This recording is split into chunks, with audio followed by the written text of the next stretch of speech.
Welcome to Aunty K's, your favorite radical queer indigenous auntie, bringing you tarot every day.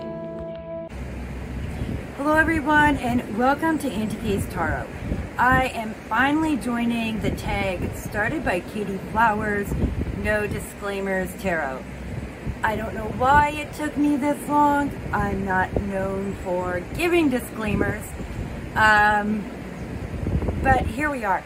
So I finally joined after watching Heather's. I've seen many of the others, but here I finally am. I suppose that's my disclaimer, which seems fair, because many of you tried to slip little disclaimers in at the beginning or end. So anyhow, let's get on to it. Number one, what trends and tropes in tarot annoy me the most? I think anyone who watches me is going to know that the trends and tropes I dislike the most are the whitewashing of the world we live in within a lot of decks,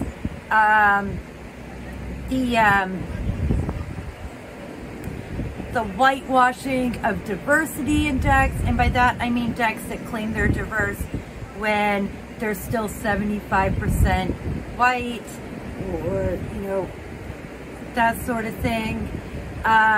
Those are the ones that annoy me. Really thick cardstock, really not a fan. And even decks I really like that have thick cardstock, I use them less. And so that's like a different type of annoyance, because decks that I find come from a point of view of cultures of whiteness, which is different than being white. Cultures of whiteness is something anybody can embrace. They're what actually annoy me. And when I come across it I get so frustrated and annoyed with the deck, I don't want to use it. And so that is an issue for me. What deck do you feel is most overrated? Rider-Waite-Smith. I agree. I don't understand why there's like 20 variations of the exact same deck. I get like, you know, Mystic Menleys, which is like RWS, but it's not like a recreation of that same deck. It's like reimagined. A deck I'm going to talk about later on, same thing. So it's not the RWS system, it's that traditional Rider-Waite-Smith deck done in a variety of ways that are essentially the same, seem to have different card sizes or slight difference in color. I don't get it. I just don't. What are my least favorite decks since joining TarotTube? So these are going to refer back to question number one, the cultures of whiteness trope that I'm tired of in tarot. And okay, to add to that, also the trope that tarot was invented by white people in the 1400s. I'm really sick of that bullshit. Sick of that bullshit. Okay, so decks that are my least favorite since joining TarotTube are all going to fall under that category. Tarot of the USA, the Lua Tarot, Line Strider, I feel that way about.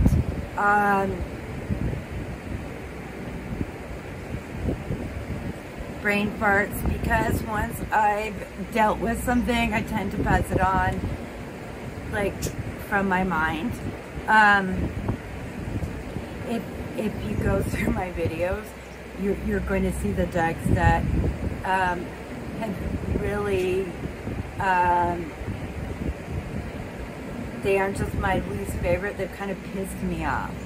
And I get annoyed when I see decks like this that like are beyond just, oh, we made an all-white deck, but because some of those, like the Lua Tarot and the Tarot of the USA, actually have BIPOC folks in them, and the way they put BIPOC folks into those decks is racist. A good example would be the pregnancy deck I just trashed. Like one of his cards had a black woman and an Asian woman standing, and there was a circle of women around them, and all the women in that circle were white, and the card said to surround yourself with loving and supportive people. Like, it's that. Those sorts of things are what become my least favorite decks, because they aren't just simply, we only made white people, they're harmful in the way they have depicted diversity.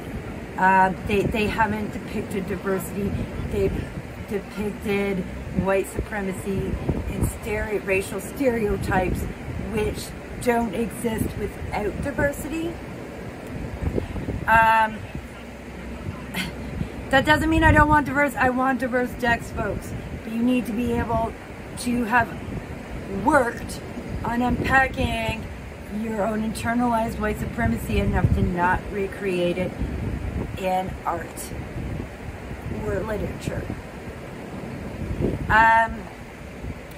So what is one card that's ruined a deck for you? This happened twice. One would be in the Numinous Spirit Tarot, which one of my kids owns, and I just can't work with it. Ten of Cups, which is ultimate happiness, depicts transracial adoption. And there was another deck that we almost reviewed in Indie Deck Review, where like the first card in the deck was an extra card and also depicted that. There are other issues, and we all had so many issues with the deck we didn't review it, so I don't remember the name of it. But I remember we were all disappointed because the back had this beautiful apple design. Anyway, so depicting adoption, and even worse, transracial adoption as happiness, is a horrible thing to do. And I know you're all like, well, that's because you had a bad experience. But no, listen to me. Psychologists have come to the point where they understand that adoption is traumatizing for the child, to be removed either as an infant or a child from their parent. And then that trauma is made worse by the parents talking about this being a blessing, being a wonderful thing. Adoption is only ultimate happiness for the adult who is adopting. It is not ultimate happiness for the parents who are no longer parents, or for the child who has been physically removed from the people who they chemically are programmed to turn to for love and trust. They've been separated from that and then told that that is a blessing, and that is harmful and traumatic. And to use that depiction as the Ten of Cups is terrible.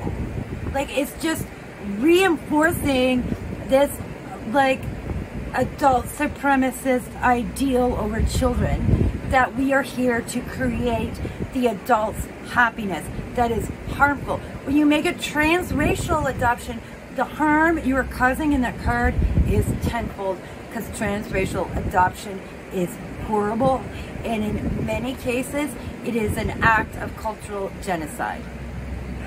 So that has ruined a deck for me. To see my trauma depicted as my adopted parents' happiness within a deck is just like,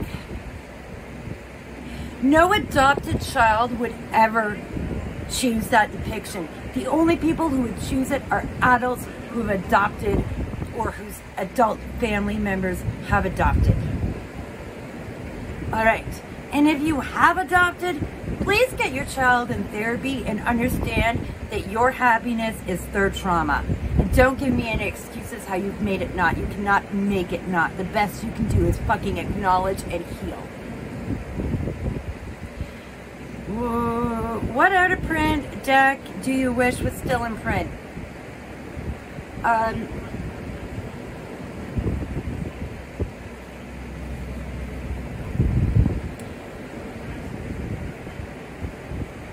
I don't know.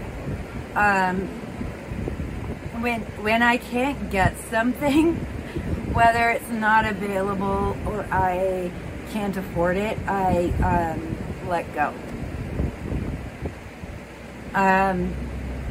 Truly, I can't think of a deck that I'm like still hoping I can find. I've never went and looked for an out of print deck. I've just been like, oh, I guess I can't have it. And I accept that because it's okay, because it's just a thing. What are some of your tarot tube pet peeves? This would go back to my tropes. I don't, if your channel is like love and light, I don't like it. If your channel features white deck after white deck after white deck after white deck, I'm going to get annoyed with it. Also, but what really sets me off, like, I think those would just be, I'm annoyed, I'm not interested. I think my pet peeve would be channels that say, these are the ethics or morals of tarot, and if you come across a tarot reader who's not doing this, they're a fraud, or they're scamming you. Like,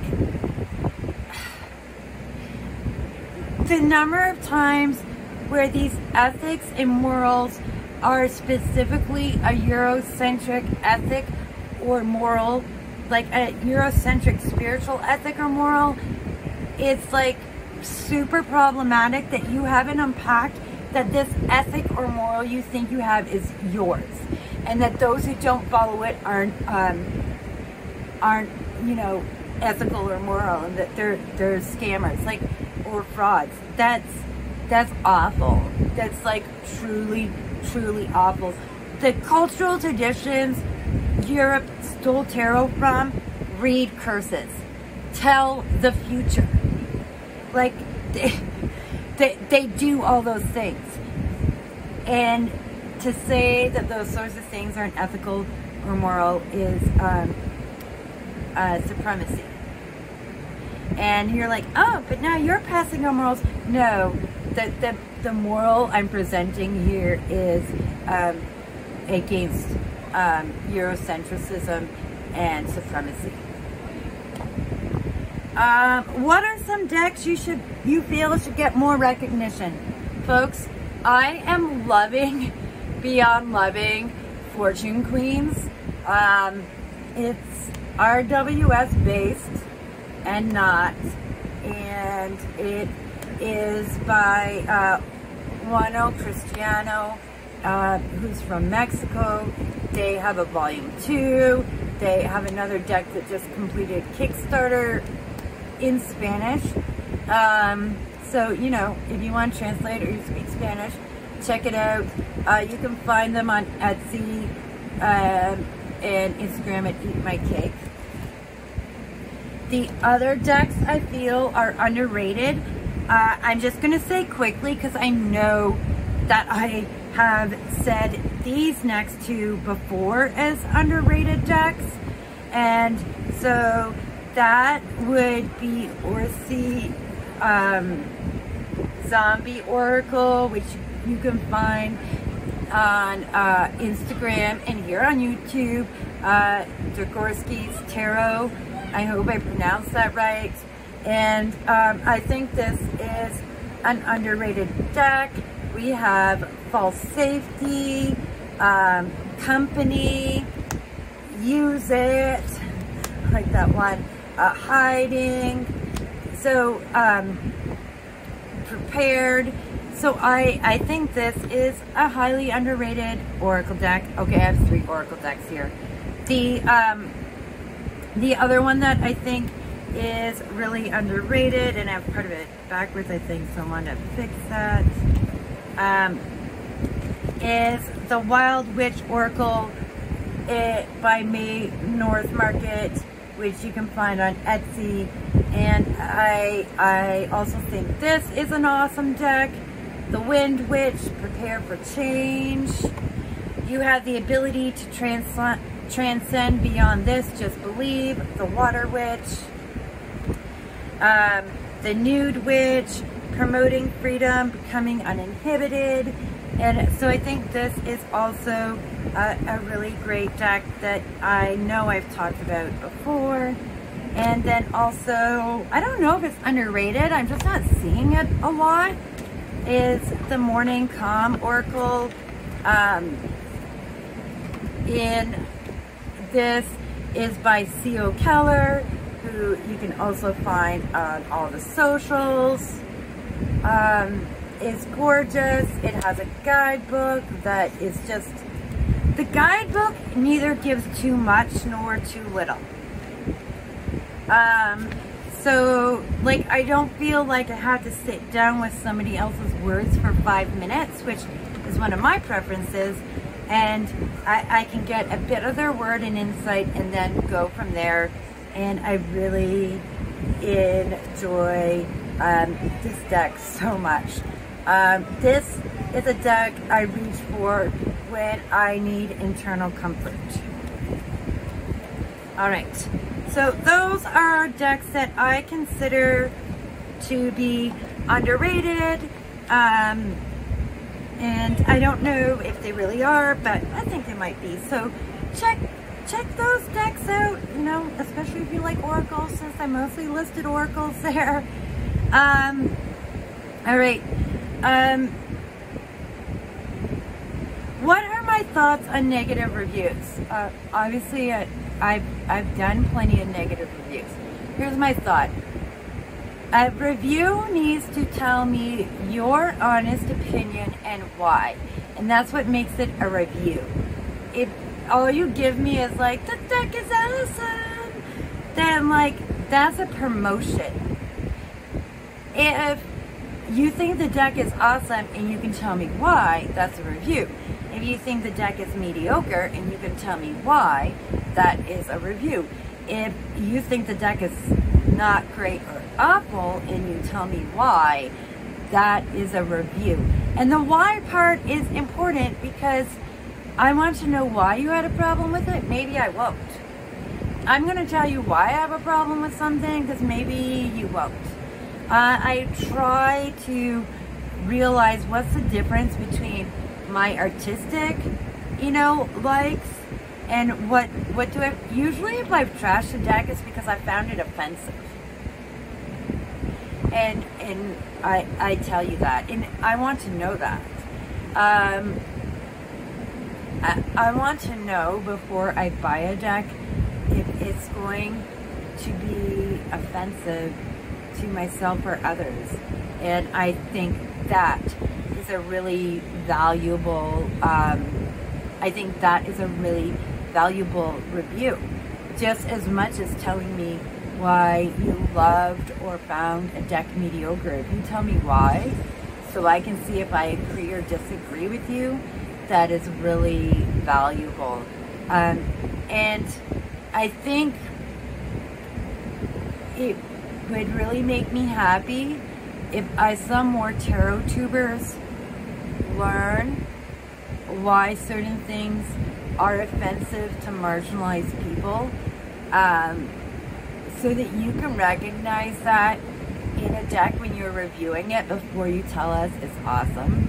Because you know what I find a lot more harmful than a review that like trashes a deck and a creator. Because yeah, if you make a racist deck, I'm fucking trashing you, and I'm not feeling bad about it. And don't tone police me over it.